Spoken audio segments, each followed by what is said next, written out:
motivasi belajar adalah melakukan perencanaan yang jelas.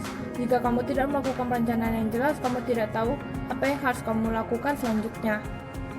Cara membuat agenda belajar. Yang pertama adalah buatlah daftar item apa saja yang ingin kamu pelajari.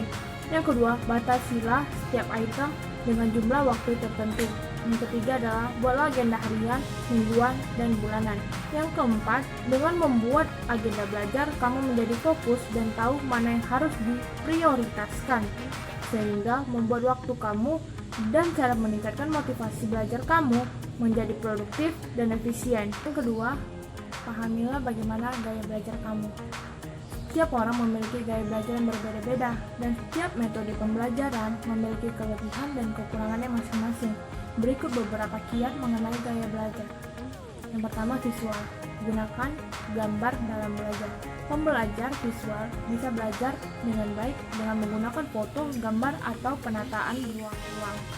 Jika kamu bertipe visual, maka diagram dan grafik bisa sangat membantu. Tandailah setiap tema dengan menggunakan warna yang berbeda.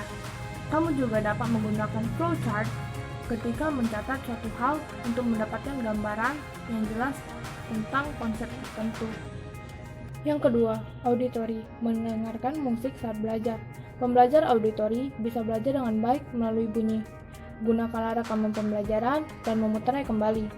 Berbicara dengan ahlinya ataupun berdiskusi dengan kelompoknya. Kamu juga akan lebih nyaman ketika kamu belajar dengan mendengarkan musik.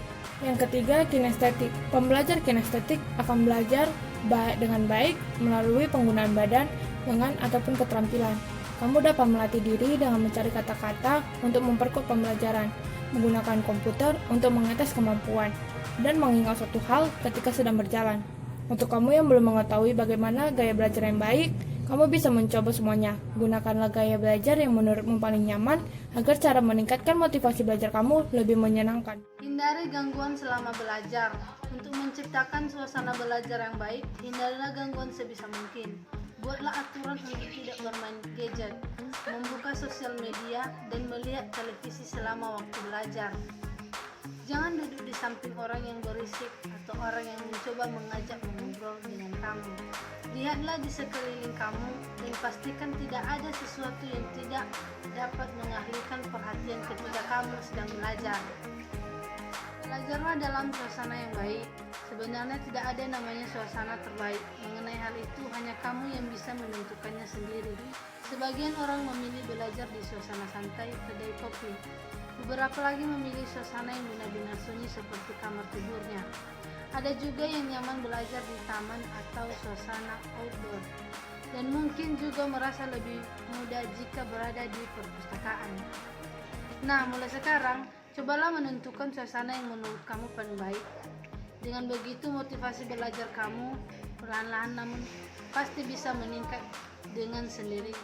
Dan yang keenam yaitu gunakanlah fasilitas pendukung.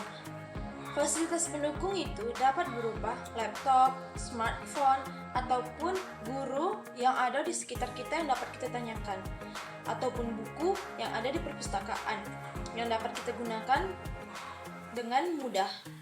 Dan cara yang terakhir dalam termotivasi dalam belajar yaitu tetap termotivasi meskipun kita lelah dalam belajar, harus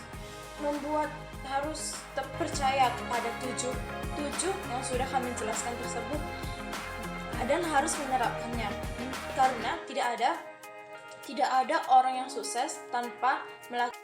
Dan kesimpulan dari yang kelompok kami dapatkan yaitu setiap orang yang ingin sukses ataupun berhasil termotivasi dalam belajar, orang tersebut harus mengalami beberapa tahapan, karena segala sesuatu yang kita kerjakan